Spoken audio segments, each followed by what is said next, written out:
Hi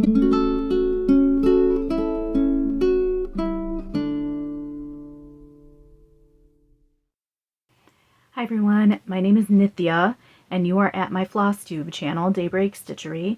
This is a channel all about cross stitch and it's almost the end of the month, which is when I usually come chat with you about what I've been stitching on this month.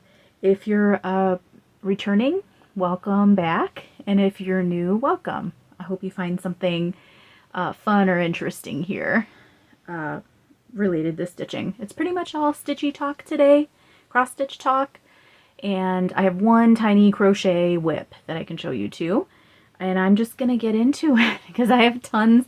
It's been an unusual month in terms of stitchiness because I started back at school, so I've had very little stitching time, but I've had a lot of stitchy encounters and a lot of stitchy events going on. So there's lots to share, so I'm just gonna jump right in. So this month, going way back to the beginning of the month, actually started with just something wonderful, a spectacular moment, which is when Sarah, who's ModCross, also on Flosstube, a designer, you all know her, dear friend, and Maryam, who is Marroomy Crafts, also a wonderful, awesome person, and Julie, who's Julie in Stitches on Flosstube. The three of us live kind of in the Midwest in the United States, and we decided to meet up and stitch and chat about stitching. So we rented an Airbnb in an area that's known as the Quad Cities. So it's on the Mississippi River between Iowa and Illinois, which is kind of more or less central to all four of us. And we rented an Airbnb, so we just had like an overnight kind of our own little friends stitchy retreat. And there are four it's called the Quad Cities because there are four cities that are kind of in a block there. So there's on the Iowa side, I think it's Bettendorf and Davenport, and then on the Illinois side it's Rock Island and Moline. If you know Be Stitch Me, that's where Be Stitch Me is, in Moline. And so we rented an Airbnb, so we had an overnight. We all kind of got there, we all brought food, and we call ourselves the Quad City Needle Minders, and we decided to make it almost like a little mini retreat with just us. So we decided to do kind of retreat, like stitchy retreat kind of events there. So we all brought finishes to put onto a little brag table. There was like a little sideboard in the dining room, so we made that our little brag table. And we all brought pieces by our favorite designers to show them because we had Maryam and Sarah were both there. And what else did we do? We brought each other stitchy gifts. Yeah, it was really fun. It was so like too fast because you know when you are staying someplace else, you check in after 3 p.m. and then you have to be out by 11 a.m. So I think we already are all thinking like next time we would do some things differently. Like maybe we'd meet up in the morning at a coffee shop or something and get some stitching in. We spent so much time chatting that we actually got very little stitching done. We spent the whole time just talking about stitching and other things too. So it was just really nice. It was nice to, you know, I don't think any of us made it to an actual retreat this year, so it was just like our own little mini retreat, get a few people together and do the things that you would do at a retreat and just mostly just spend time together and enjoy each other's company. So it was really wonderful. They're really wonderful human beings. I love them so much. So I want to show you a finish that I have that I took with me to our little stitchy retreat. So this is, what is it called? Hold on. Stitching with Friends, and it's by Little Stitch Girl. And I had picked this up when last month I was talking about how I'd been through Iowa with my partner Steve when he was doing Ragbri. So we stopped in at Be Stitch Me in Moline, and I picked up some fabrics and a pattern. So this is one of the patterns I picked up. And I just thought, oh, this would be cute. Like, I thought it would be cute on the brag table to bring something that's actually friend themed, to have something. And I looked through and I couldn't really find any of my own finishes that kind of have that theme. So I'd sort of had in my head like, oh, if there's an easy stitch that I could just finish up real quick. So I finished this like early, end of July and early August. I finished it up in a week. It was a really quick stitch. These are both Cosmo variegated flosses. This one I'm loving. I don't have the codes on me, but I can look them up if you'd like. But I don't know if you're seeing the variegation in this blue and the lettering. That's really kind of very calm transition of color there. And then this is way more brighter, and I love that. I want to stitch a whole piece in this color. These were both variegated flosses that I picked up at a quilt shop when I was there, when I was visiting quilt shops in Iowa last month. So I had these couple, and I thought, okay, well, let me put it on this. I had this scrap of darker fabric. This is like a, it's probably like a charcoal witchel. I think it's witchels because it's not the most comfortable. It's like that slippery kind of linen. But anyway, it's stitched up really fast. It might be like a 32 count. It looks, the weave looks a little bit bigger than what I usually use. So I just love it. I think it's great. And I don't know what I'll do with this. This will be, I have to think about how I want to fully finish it. It would make a super cute pillow. Or maybe I'll just find a frame with one of these bright color, paint it one of these bright colors and frame it. I'm not sure. But I'd like to, you know, if and when we get together again, I'd kind of like to keep bringing this back as like decoration for our brag table, you know, because it fits the theme of stitching with friends. So that was really fun. This floss was really fun to use, and it's kind of like using variegated sulky. If you use variegated sulky, one of the best parts about that is that, you know how with some variegated flosses, like if the color, there's a lot of one color before it transitions to another color, it's kind of hard for, I have struggled with knowing what to do, like how much, which parts to put in one color and where to have the transition happen. These Cosmos and the sulkies too, the variegateds, they switch up colors really fast. Like it's just a few stitches in one color and then it's already transitioning to another color. So it's rapid kind of color changes that you don't have to really think about. It's almost like stitching a monochromatic piece, really. You don't have to be too choosy about where to put the colors. So I love it. I passed, oh, we had a like a giveaways table too at our little gathering. So this pattern I gave away there, and yeah, that was fun. I could have made a whole separate video with all the like stitchy kindness that we all gave each other, but instead of that I just picked out a few things to show you here. So Maryam gave us all these really, she made these really pretty, they're like portable Ort catchers. You know, you can like put your threads on here and they'll stay attached. Like if you have working threads you're using and you just need to set them down somewhere where you won't lose them. Like me, because every day I'm like walking around the kitchen or in the garden and there's like huge strands of like DMC 310 like all over my clothes and everything like that. Steve will be like, does this belong to you? He'll take just like strands from everywhere. So I really needed this, Maryam. Thank you. I need to get used to like parking, you know, just parking my threads in one spot so they don't keep walking away with me when I get up. Isn't that pretty fabric? It's very happy. And the center has like this felt that makes it easy for the threads to stick on. So that was fun. And then Julie, I imagine that all of us are doing video. Well, Julie just did a video. I'll link Julie's Flosstube. Julie's, you're one cool gal, Julie. Julie was just so much fun to meet. That was the first time I had met Julie because I'd hung out with Sarah and Maryam on other occasions. I was really happy to hang with you too, Julie, to get to know you better. And Julie got us a bunch of stuff, and one of the things was this beautiful like sunflower themed decoration to go on to, you know, scissors or whatever. But the really cute thing are these like wood cut floss holders, and they have like sunflower themed images on them, like these laser cut kind of things. I don't know if my zoom might not work that well, but like each one has just a little bit different of a picture. So like that's a longer stem on that one, a couple sunflowers on that one. Isn't that so pretty? And this one, one of my favorite ones is like this seed packet. It looks like a seed packet. So that was just so cool. And it goes great with something that Sarah got me. So the morning that I left, Maryam came over and then we rode together. And that morning, in the wee hours of that morning, of course, when I'm like scrolling shops, cross-stitch shops, and like adding stuff to wish lists and things, I just happened to add this pattern, Fresh Picked Sunflowers. It's a petal pusher pattern. to probably my 1-2-3 stitch cart, because that's where I add items to my cart. So I'd added it to my cart that morning, like the day that we left to go to, you know, see each other. And Sarah had gotten this for me. We're on the same page.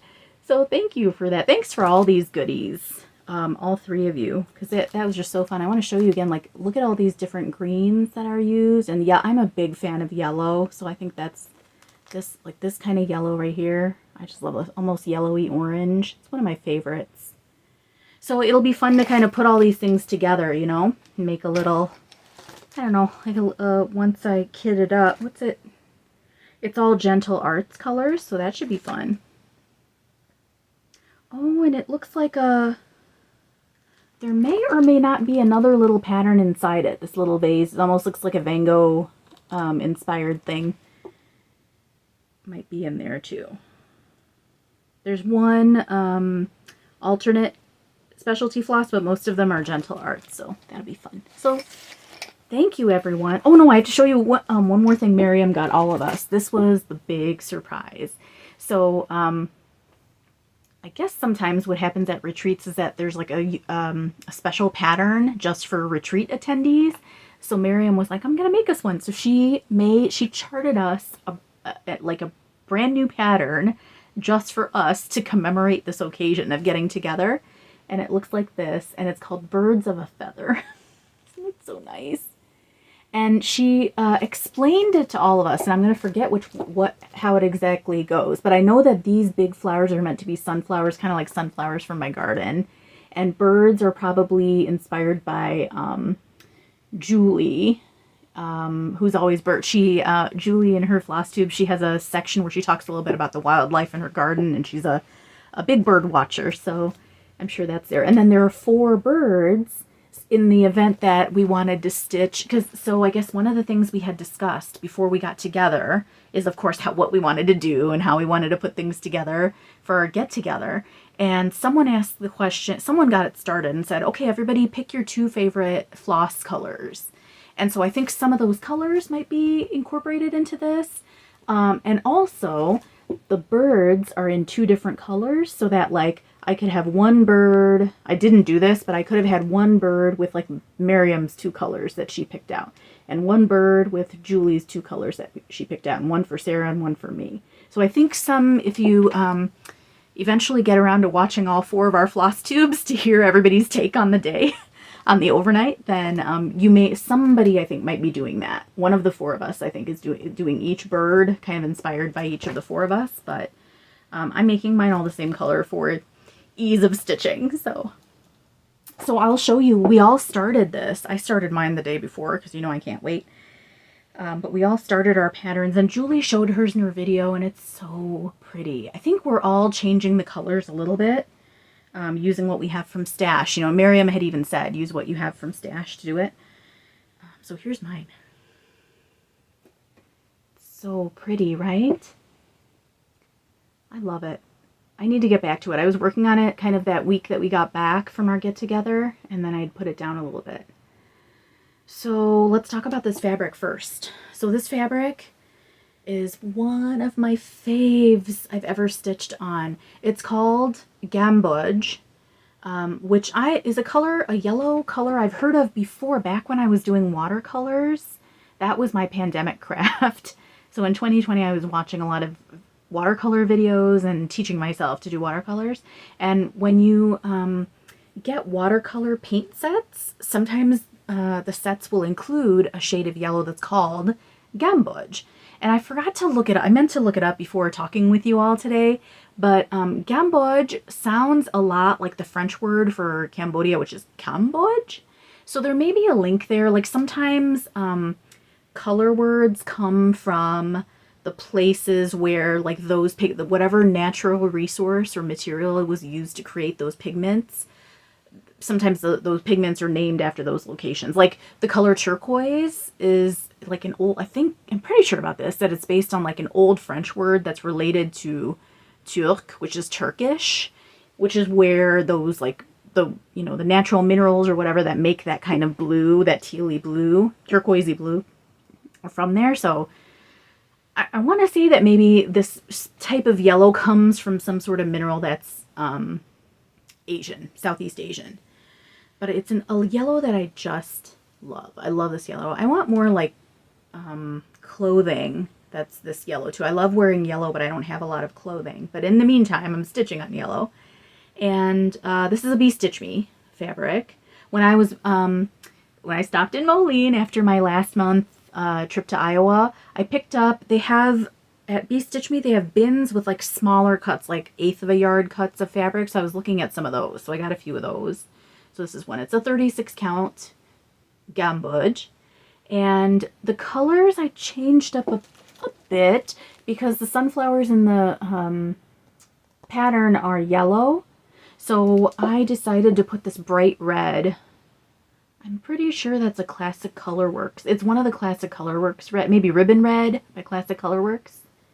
You know, earlier this summer I got my specialty flosses all organized. I put them all on the, you know, the cardboard bobbins, the DMC bobbins, and I put them in one of those boxes. I have like a few of those boxes that you organize those paper bobbins in.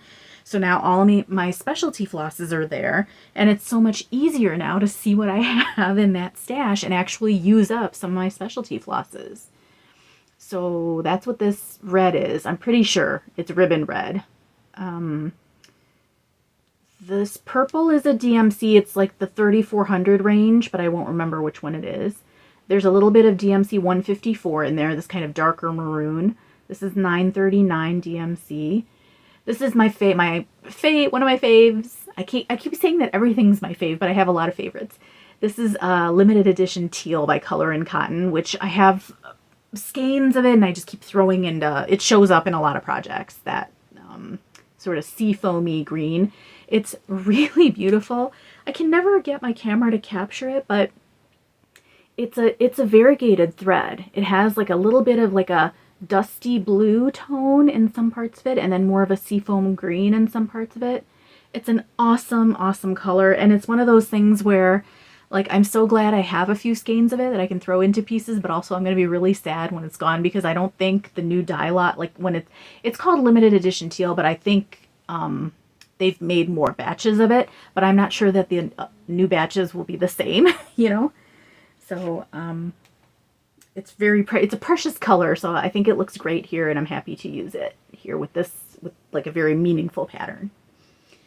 So that, again, is Birds of a Feather, and I'm not sure, you'd have to ask Maryam. I don't know if she has plans to release it, you know, for the general public. I imagine so. After a little while, she'll probably make it available, so I really love it. It's got really nice, it's really great for showing off color because there is quite a bit of like fill-in stitching. Like these birds are all filled in, but it's a very striking way to present colors, I think. You know, if you pick the right color, it's a really good pattern for bright colors. And then I decided not to go with a DMC 310 for the dark out, like these lines. I went with 939 just because I was on a little bit, like I was playing around a little bit with, since this is so yellow, kind of thinking about primary colors. So like I had a bright red, but instead of also going with a bright blue, I thought, okay, well, what if we darken the blue and see how that works, you know? And then I threw in a few surprise colors in there that I wasn't really sure if they would work, but I think they're working pretty okay. So, okay, so that's Birds of a Feather. I want to check real quick if I'm forgetting. I have a lot of notes for today's video, and I want to make sure I'm including everything. I told you about our retreat, Stitchy Kindness. Yeah, I've mentioned all that. It was a really fun time. I encourage, if you are, okay, I encourage a few things. This is coming from someone, I am a very self-proclaimed introverted person. I'm not always the first person to reach out to other people. Actually, it was Sarah who reached out to me way back when I first started Flosstube. I was like, hey, I want to chat with you. I want to be your friend. And I'm so grateful for that. She's like probably one of the kindest people I've ever met in my life. So I would say that that's a good advertisement for like, just reach out to people. I think I do more of that now too. You know, I feel like I'm more vocal. I try to leave more comments on people's videos because those little interactions are what start friendships, you know, or I might even message, you know, on occasion I don't know what the etiquette is for like DMing people on social media. That's like, I feel like the generation after me is better with that kind of thing. But I do, if I feel like if I have a heartfelt thing I want to say to somebody, I'll message them.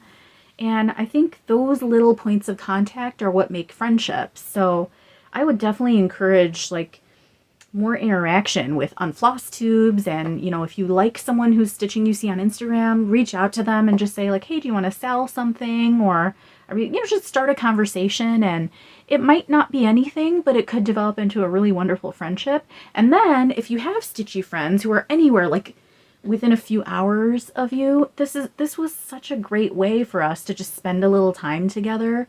It was very inexpensive because we were limited on the days we could go because of work schedules. So we were there on a, well, not for Julie, who stopped at Stitch Me, but for the rest of us, Stitch Me was closed, so we couldn't go. So we weren't spending money on any supplies or anything. We just brought our own stuff. And then we did, I think all of us spent a little bit on gifts and things like that. Not too crazy. Oh, I should have brought you, maybe for Garden Talk, I'll bring it down. One of the things that Sarah gave us is a really beautiful little floral arrangement using all the dried flowers from her garden. I'll bring that up for Garden Talk and I'll show you. And then we split the Airbnb. So that was very affordable. And we like got like pizza for dinner, you know, that all we had is dinner. And we had brought so much, we had brought like our own beverages and food and stuff. We just kind of lived off of that for the, I don't know, 20 hours that we were there together. So it was very affordable. And I think it's wonderful. Like there was one point we were all sitting on the couch. We had eaten, I think, and we were all sitting on the couch. It was really late. We had put on the big screen TV, we had put a Flosstube up. We were watching a Garon Stitchery, I think.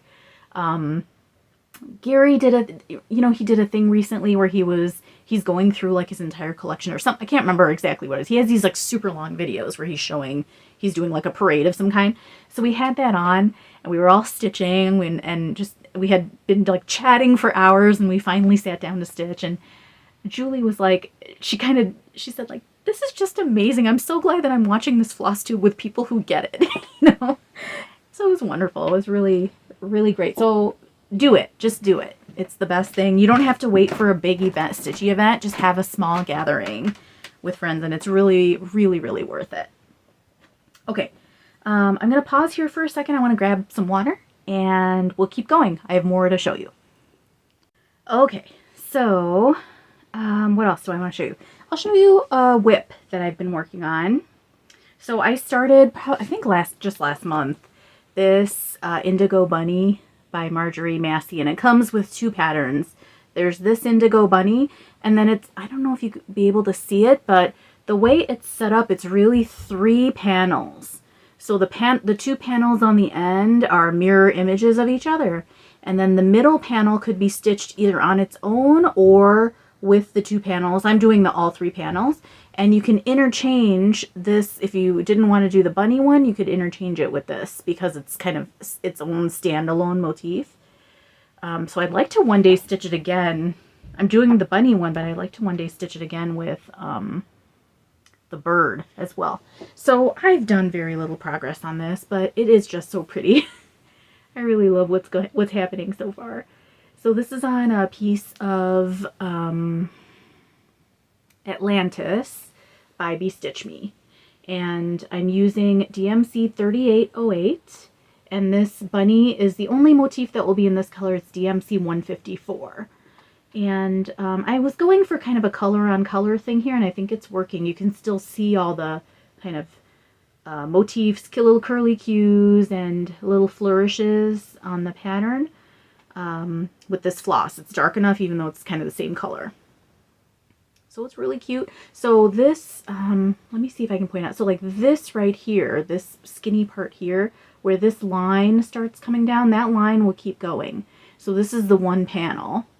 And then this is the middle panel, and the bunny is at the center of it here. So that will finish up, and then there will be one more of these, a mirror image of that over here.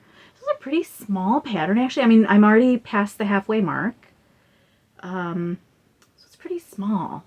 What I'd really love to do, I was thinking about, like, in the future, if I ever want to stitch the bird, I think it would be cool to play with the same kind of a color on color idea, except maybe just find another fabric that I think has beautiful, like maybe another V-Stitch Me even, that has beautiful modeling on it, and try to choose a similar color to that. Like imagine this combo, but what if the fabric was like a beautiful, like a lavender with darker magenta kind of splotches on it or something, and then all the stitching could be done in like a purple.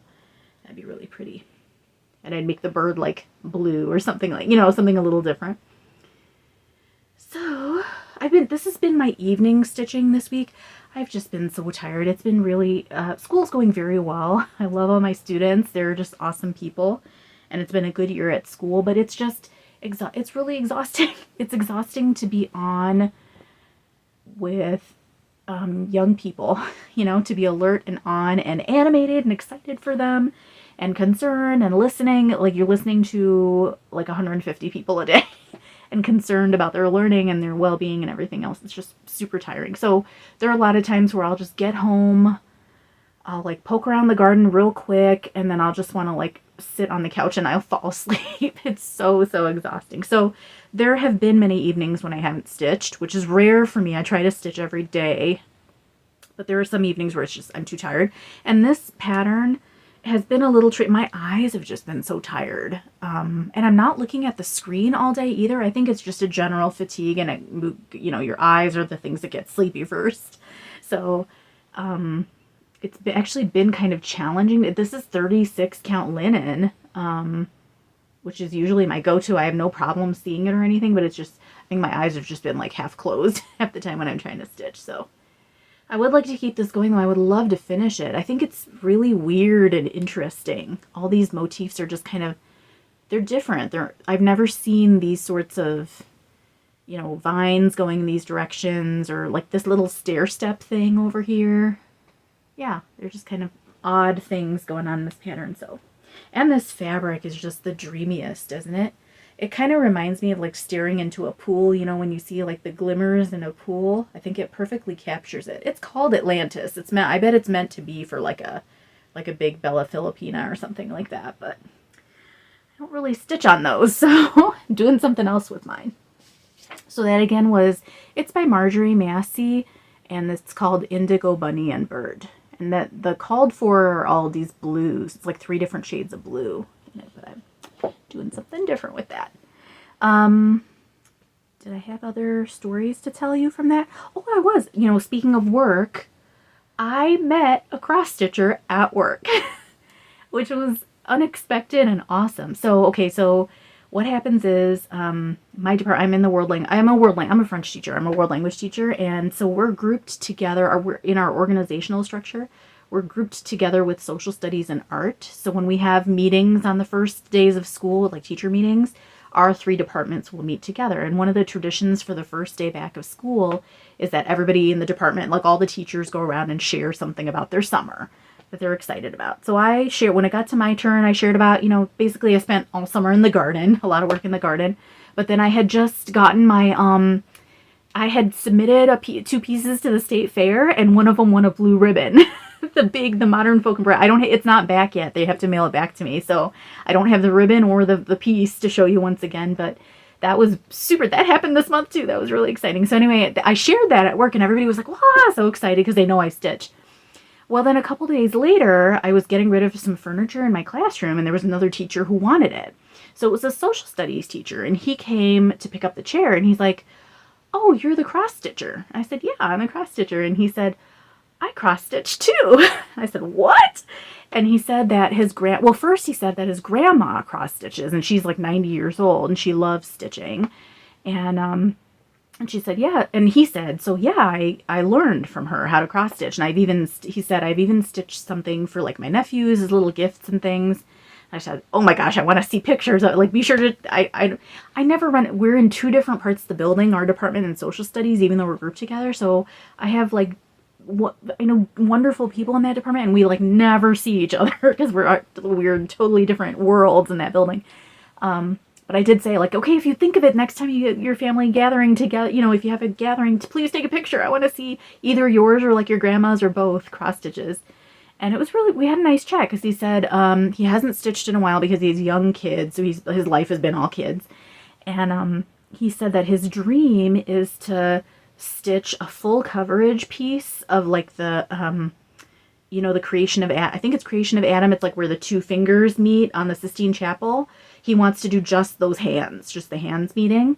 And I remember he shared that with me. And I thought, oh, that'd be like a really impressive piece, to do full coverage piece. And he's like, yeah, he said he's found a pattern and looked it up, and it's like 300. Even that one little bit is like 300 colors or something. It's a big pattern. So anyway, it was just I couldn't believe I was having a cross stitch chat at work with someone else.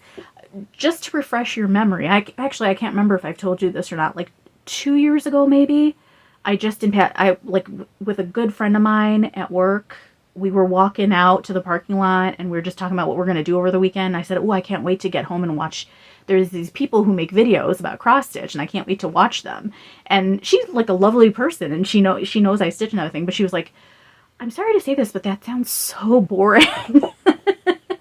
So it was just cool to meet someone who's a stitcher who like gets it, who could like got right into it and was able to talk about it. So anyway, that was a fun work encounter. Okay. So one other cool thing this month, I'm telling you, I had like amazing Stitchy encounters this month. I joined a guild. So when we were at our Stitchy gathering, the 4 of us at the beginning of the month, the Quad City Needle Minders, Julie, I think it was, brought up, because she had been on the way down to our meeting point, she had been to a local needlework shop in Wisconsin. And the shop owner had talked to her about joining a local guild there. I guess the guild that everyone is talking about is the EGA. It's the Embroiderers Guild of America. I believe it's that one organization that kind of has chapters everywhere. If you know of another guild, let me know. This is new for me and I'm curious about it. So while we were all at the table kind of chatting and stitching, Julie was telling us about this. And I just looked it up. I was like, oh, is there a guild in Illinois, in the Chicago area? And sure enough, there's a chapter. They call themselves the Windy City chapter of the EGA. And so while we were sitting at the table there all together, I just went ahead and messaged them on Facebook. And I was like, I'm from the Chicago area, just outside. Are you taking new members? How does it work? And like within minutes, Lori, who's one of the current leaders, she plays a leadership role in that chapter, messaged back and said, yes, we're definitely taking new members. You are most welcome. Please come. We're actually having a meeting like in 2 weeks. It's at this library in Chicago. They were having a theme for that day for works in progress, which was bring your lemon. So if you have a piece that you just hate, bring it and get advice from everybody and turn your lemon into lemonade, which I thought was so cute. I didn't have a lemon to take with me, but other people did, and it was like a really cool process. So like, anyway, so I went to a guild. I joined the guild. They were very welcoming, very friendly, like lovely people. And it was so cool that it was in a really nice public library. Like in their community room, they have it reserved for this. So, the leadership members of the guild, that chapter, they reserve it regularly for this meeting. And so it was just awesome. And across the street from the library where we had our guild meeting is a coffee shop that I've been waiting to go to in Chicago. It's the Sip of Hope coffee shop, and it's run by it's one of the very few, I think, in the country coffee shops run by Hope for the Day, which is an organization that works to reduce the stigma and talking about mental health with the end goal of reducing suicide. And it's one of the few coffee shops in the country where 100% of the proceeds go towards mental health awareness and like suicide prevention. So this is the group that I have a club that I run at school, and we've done work with this organization before. And so I've heard like, oh, they run a coffee shop in Chicago. All the proceeds go to mental health awareness. And so I'm looking up the library for the guild meeting, and sure enough, it's like right there across the street. So I was able to run and get a coffee, and I met there were maybe about 12 to 15 people who were at that meeting. All super talented, creative people, and not all cross-stitchers. In fact, that day, I think I was the only one cross-stitching. There were lots of needlepoint people, just general, I don't even know how to describe it besides like generic needle arts. There were people doing lots of different needle arts, like sewing different types of materials to create images. I'm not sure exactly how to describe it, but it was really interesting. They actually had like an kind of an official meeting. So they have an agenda that they follow and different things that they talk about. They try to do service projects too. Like right now they're having a project where they're encouraging members to stitch bookmarks that they want to, like, because the meetings are at a library, they want to provide lots of supports for the library. So for the young adult section, they want to actually make bookmarks that are just there to give away to young adults with like meaningful kind of social justice phrases on them. So they had given some examples about like read banned books and things like that. So I definitely want to make some bookmarks for them. And then they're doing some other things too. Like they, I think I'm going to get this wrong, but it's something like, it's maybe like a hospital for like young cancer patients. I know there is one in Lurie Children's in Chicago. It might be with them, but they have a thing that they did where they made kits, like little easy cross stitch kits for the families of some of these patients that are in like long-term care, because the families come and they just like sit, they have nothing to, unless they bring their own thing to do, they have nothing to do. So then they would have this bucket, this basket of like kits that the hospital just made available. And I guess they got a lot of positive response from families from that. So they're doing another round of that thing. So there's like a lot of, yeah, just a lot of cool stuff they have going on there. I guess the EGA has a lot of classes, workshops, a whole bunch of, like, there's a huge calendar of events that you can actually attend. Some are in person, I think, and a lot are virtual. For the Windy City chapter, there were chapter fees that I paid. It was $57 for the year.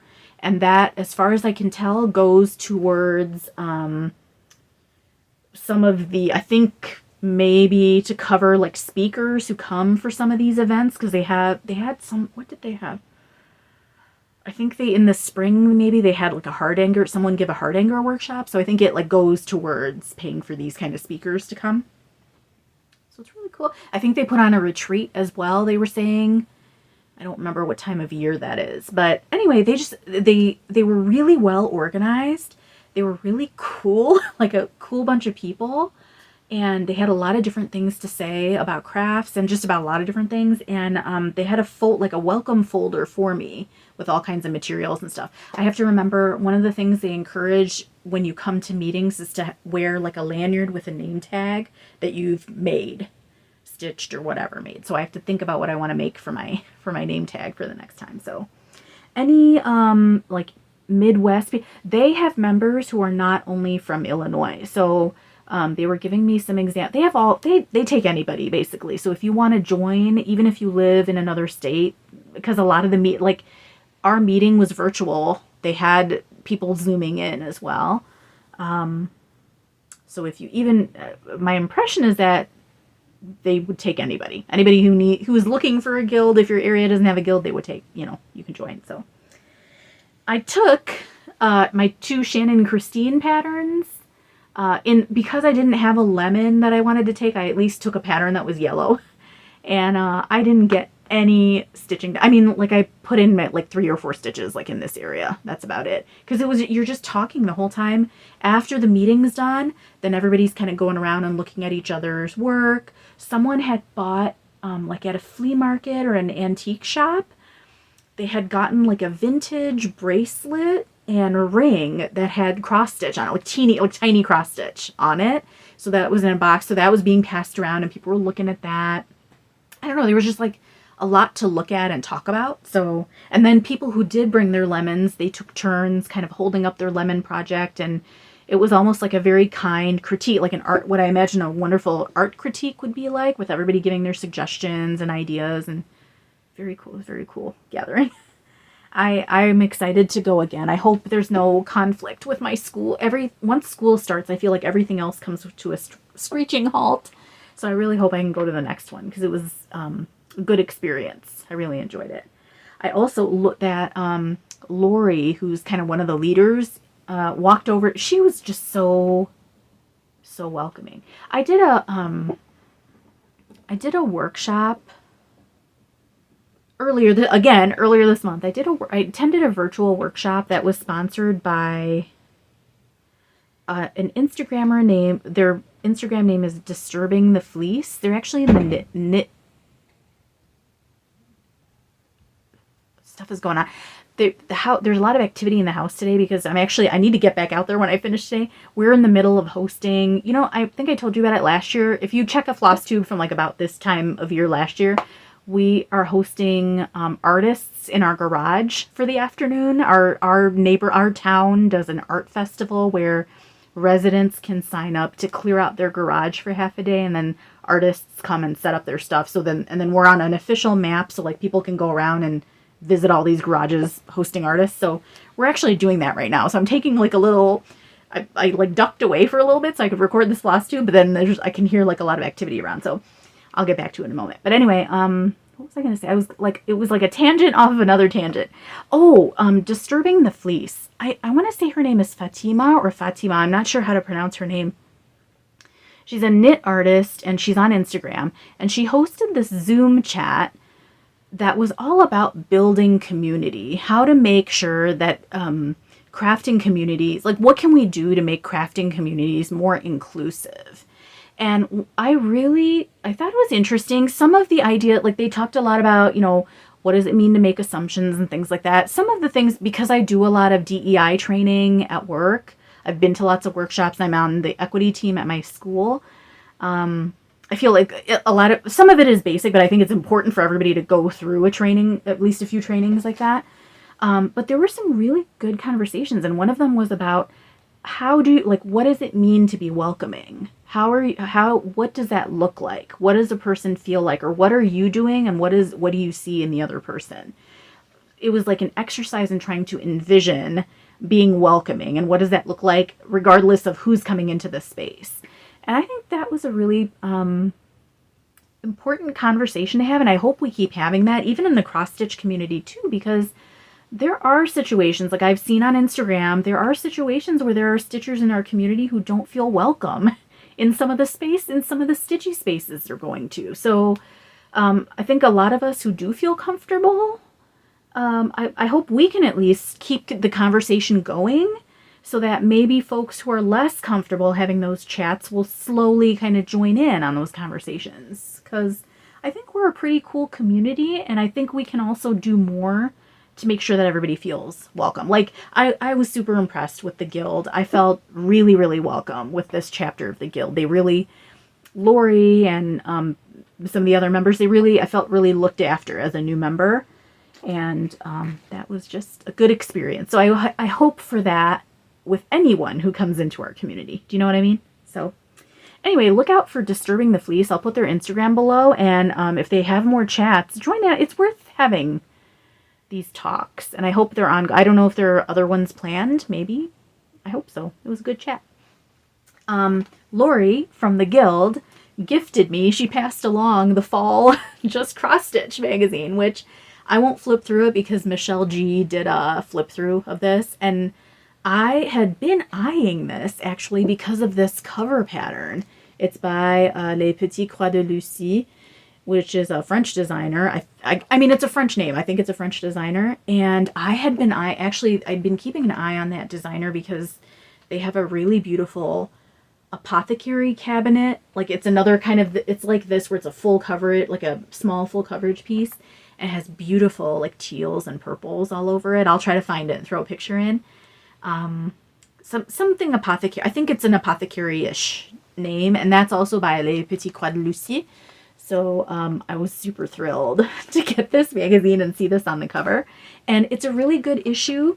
There's one other pattern that really caught my eye, which is this one, Haunted Happenings, because it uses a lot of DMC 310, and I have my first cone, so I've been looking for projects to do DMC 310. I kind of like the border. These like clouds. Yeah, it's got some interesting things going on. So, but this whole issue has some really nice fall, like not just Halloween, but fall pieces like this. Like, look at this the details on this pumpkin are really nice. I think I would like to stitch this someday. I don't remember how many colors are in it. Oh, even this one. I'm not going to flip through. I'm just pointing out a couple that I like. Anyway, that was very generous to pass this along to me. I was so happy to get it. Okay, what else? Oh, I have a restart I can show you. So I will have to throw up a picture of the pattern of the finished piece here. It's Piece Wheel by Ink Circles, and I haven't worked on this in ages. I think last spring was when I started it, and I haven't picked it up since then. I'm restarting it, and so I'm putting it on. This is a color and cotton fabric. It's either dark umber or canyon, because I remember getting they were both kind of earth toned fabric, like colors, and I got them both at the same time from Color and Cotton, and I fell in love with both of them, and I can't remember which one's which. So it's either dark umber or canyon, and it is, and it's another favorite. Just add it. I should just make a whole list of all my favorite fabrics and flosses, and it'll be really long.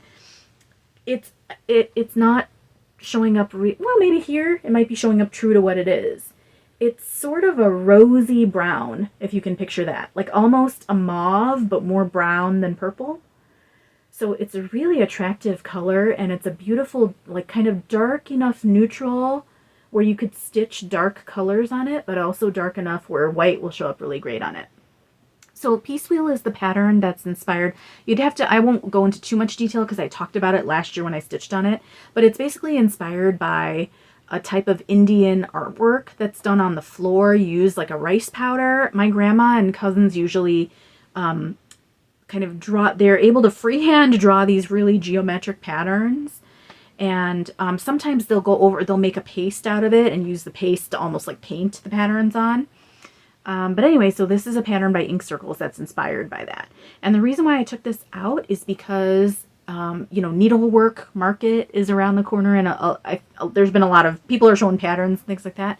So one of the new patterns from Ink Circles is going to be the follow-up to this pattern, which is called Rangoli Lace. And so I want to eventually stitch that one. So in order to cue that up, I'm working on this one first. And because I'm stitching, this is, like I said, Color and Cotton, either dark umber or canyon, and I'm just using DMC Blanc. So it's a monochrome pattern. It's charted in colors, but I'm making mine true to like how it's done, how my family does it for like actual cultural practice, which is usually in white. So that's how I'm doing it. And then if this is a scrap fabric, I think I made a pillow or something with the rest of this fabric.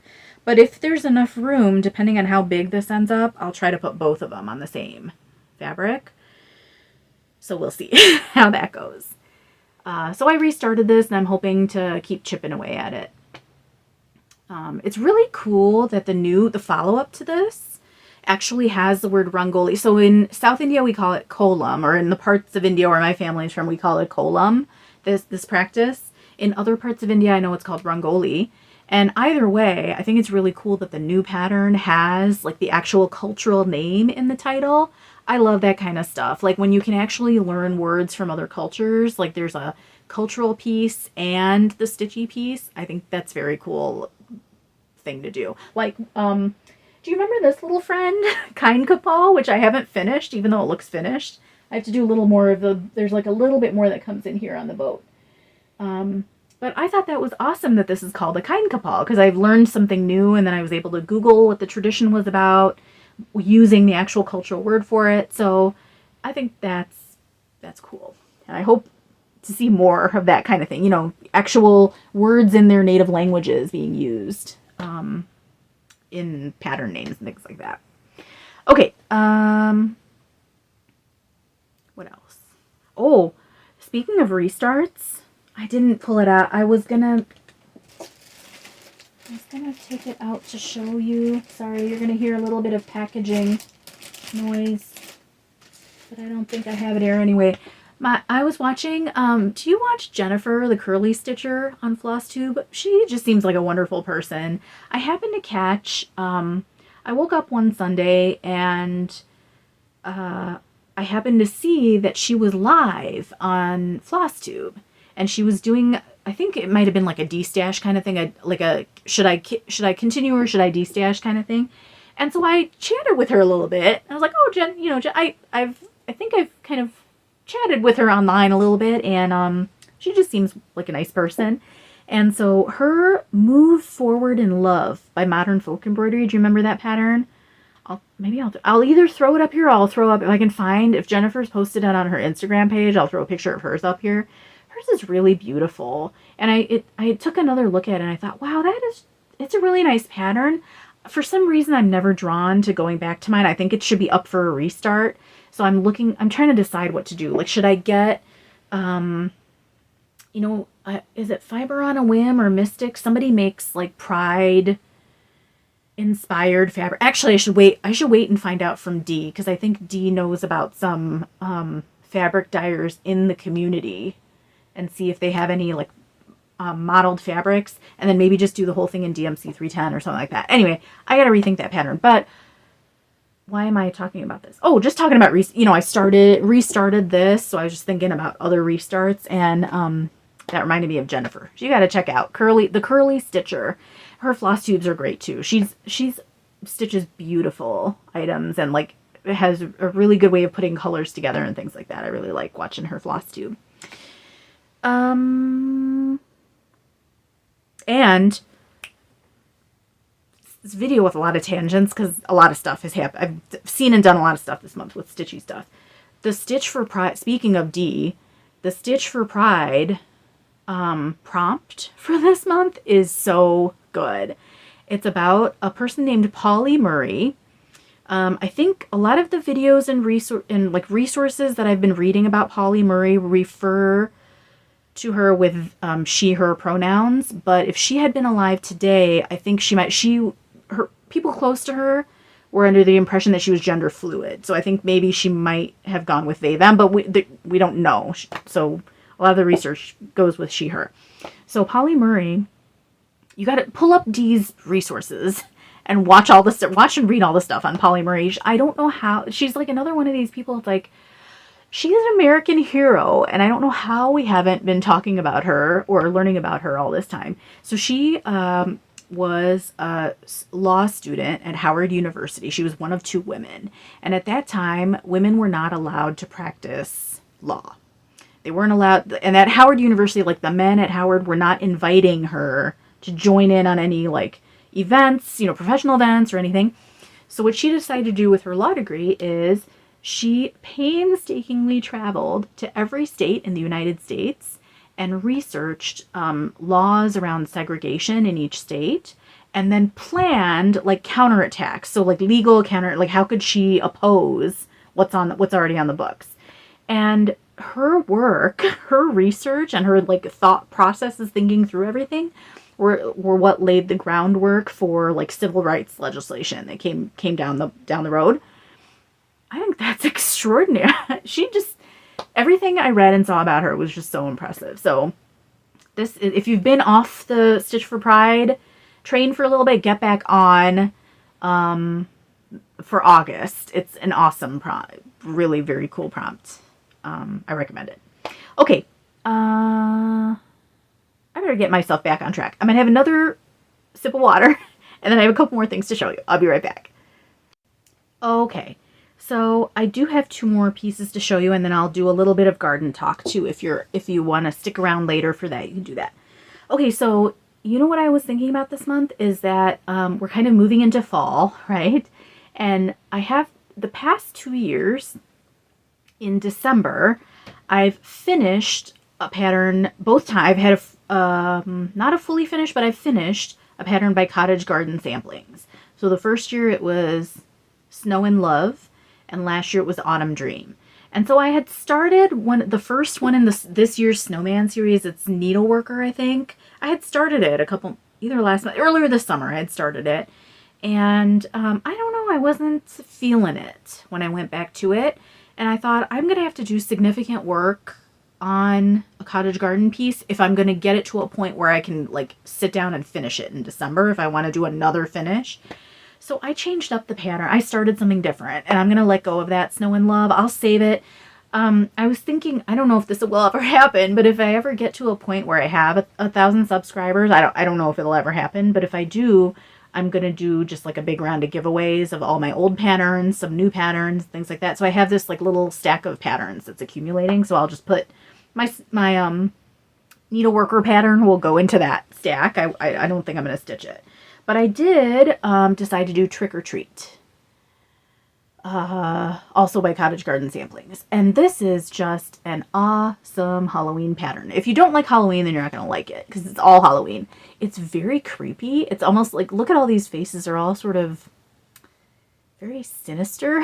And yeah, I think they're spooky, but they're also kind of clever and pretty too.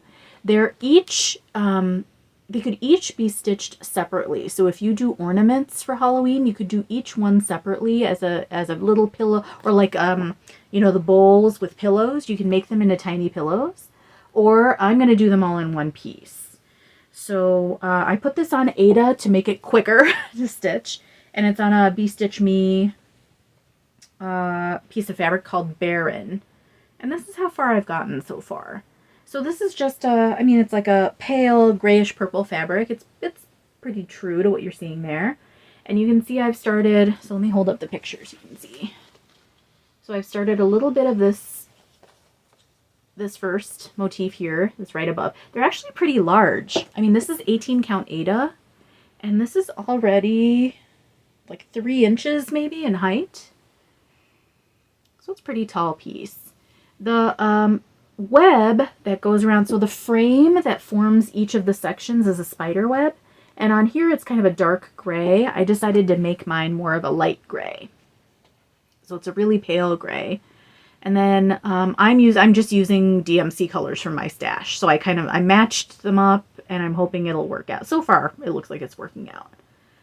There's, in true Cottage Garden Samplings form, there's a lot of stitches to fill in, so like every single one of these pumpkins is going to have to be filled in all the way through. That cat, this, even these bats' wings, like these birds. There's a lot of stitching. Even though it looks small, there's a lot of stitching. So I have my work cut out for me, but I do feel a lot more excited to do this one than the other one. And there's, I've been on a DMC 310 kick, so it's just been kind of nice to have this DMC 310 to stitch. So that's that. And then I have a finish, actually. So I joined in, there's a hashtag going on right now for the Witchy stitcher who's having some medical issues. And so a lot of stitchers are coming together to stitch pickup patterns and stitch patterns by her. So I finished one. I had one in stash, so I stitched it and I finished it. And it's called, I think it's called Pumpkin Witch. I looked on the paper, it's a paper pattern that I have. So on the paper it says Pumpkin Witch, Halloween Greetings. But I remember looking on the Witchy Stitcher website and it had a slightly different name. But anyway, it looks like this. It's a pumpkin with a witch's hat on it. And it's a very cute and clever pattern. Every bit of it is really sweet. Even that little crabby pumpkin face at the bottom. And there's a little skeleton face on the trick-or-treat bag there. Very cute. This little bat embellishment in the clothing. And then these nice highlights along the side too in the lettering. It's great. I love it. It's on a Be Stitch Me fabric, 18 count. It's called Fall. And it's a great, how about a great fabric for Halloween stitching? Isn't that so good? It's like a grayish green and then it has these orange splotches. And look at how good both white and black look on it.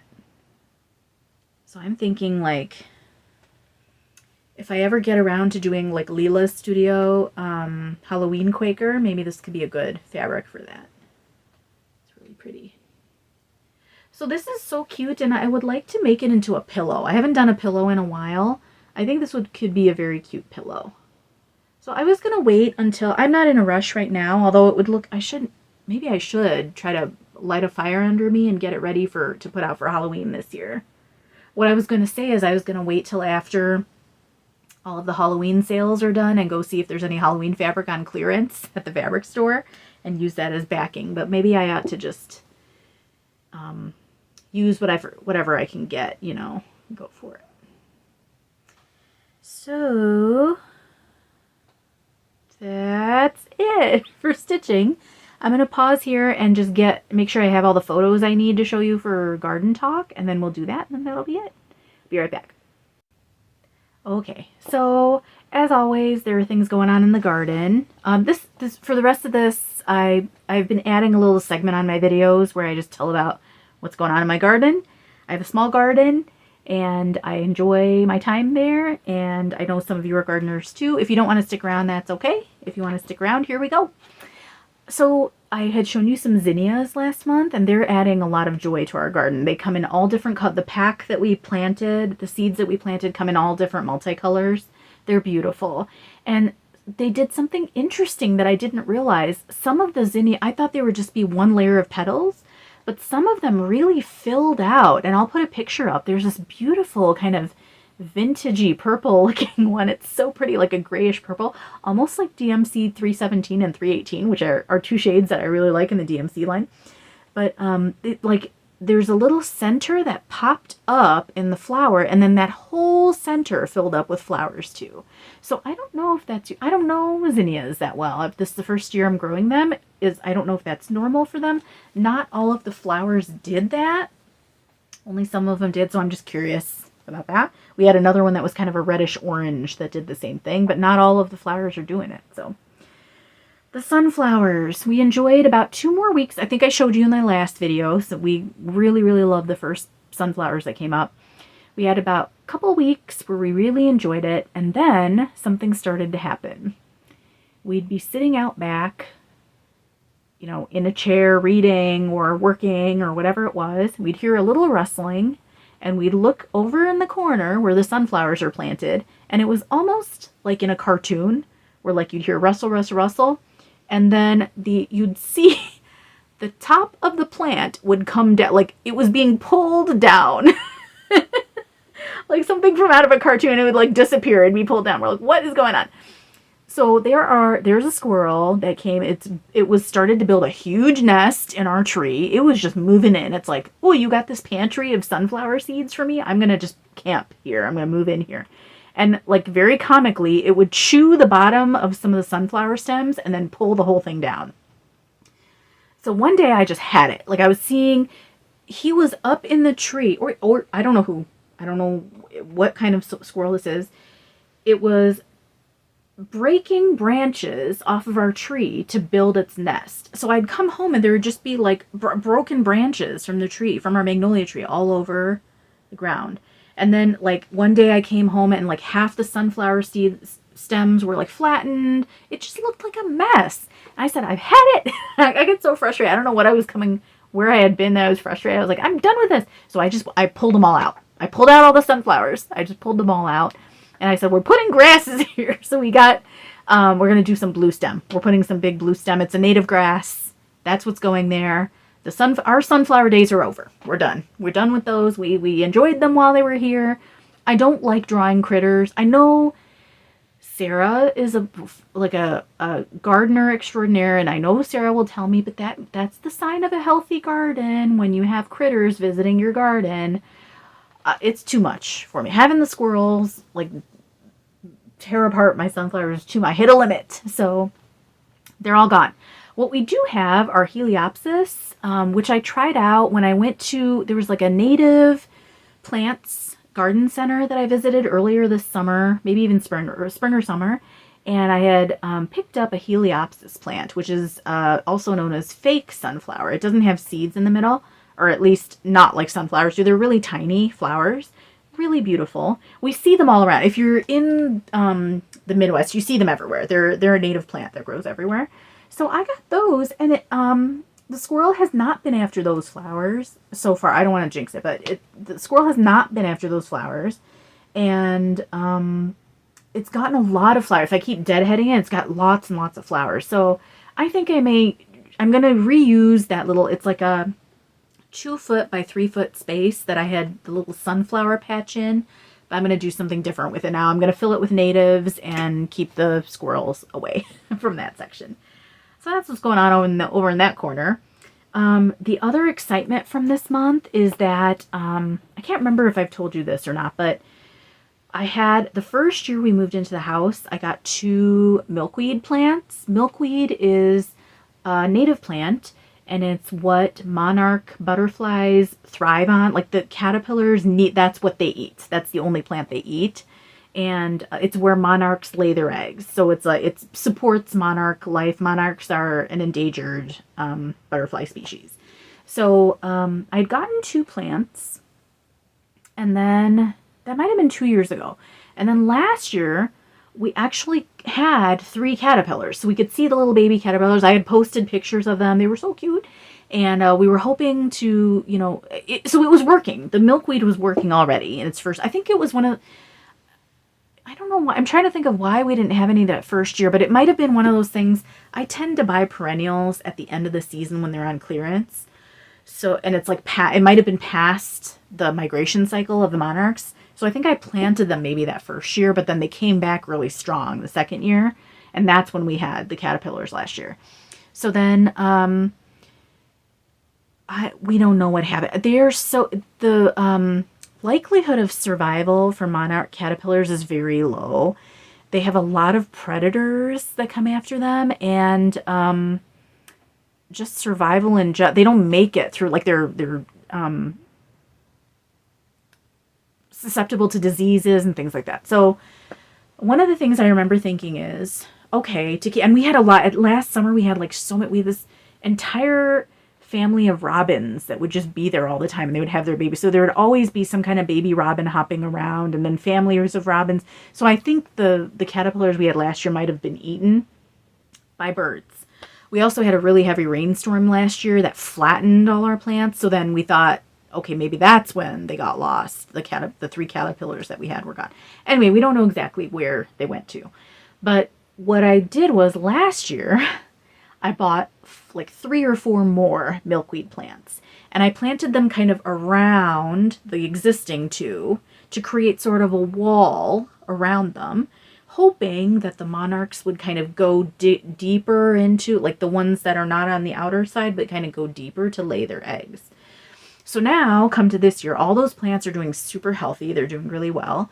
And we had 2 monarch caterpillars, which we had been really keeping an eye on this week.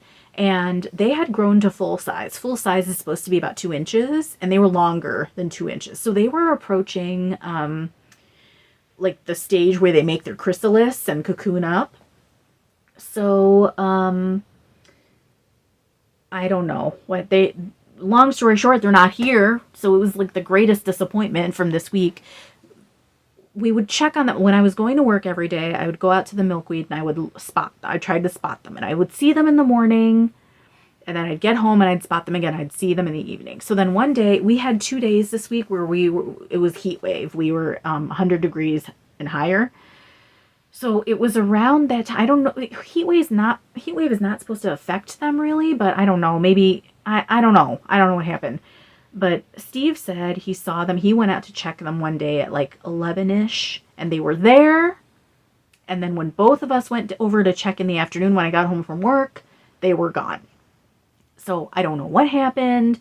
Did an animal get to them? I don't know. It was so hot that day, we didn't even see many animals out. So I don't know what happened there.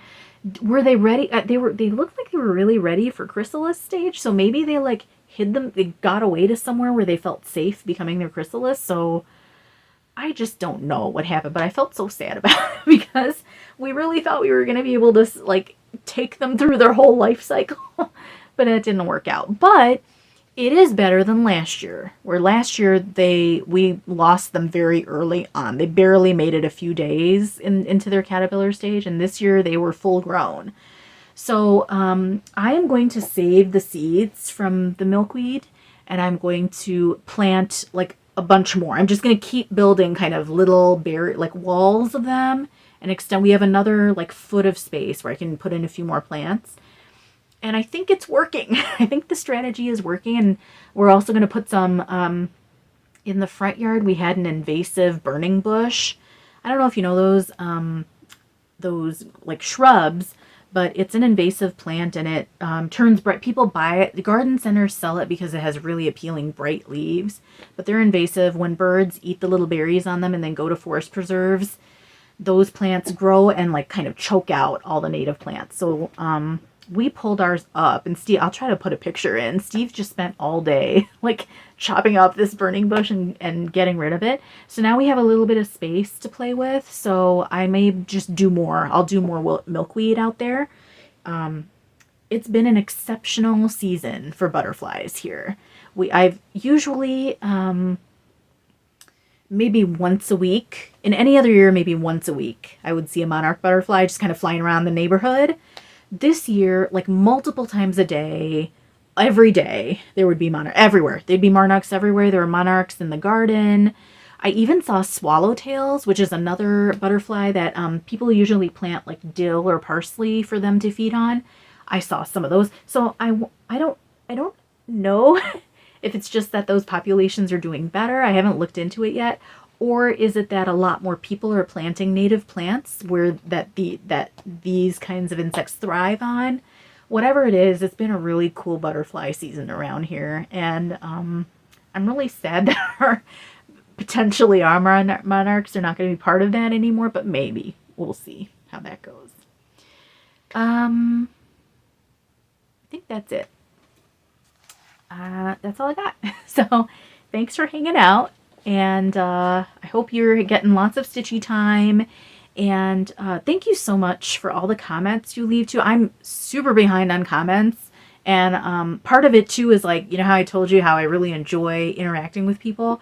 I feel like I need to leave, like I envision myself sitting with like a nice cup of tea and just sitting and like writing these nice messages back to everybody, but I haven't had time to do that, and I don't want to just leave a trite like, oh, thanks for watching, and then like nothing. You know, I like to personalize the responses, so I hope to get back to you soon. Please keep leaving those comments. I love that, and I hope to keep reaching out to you too.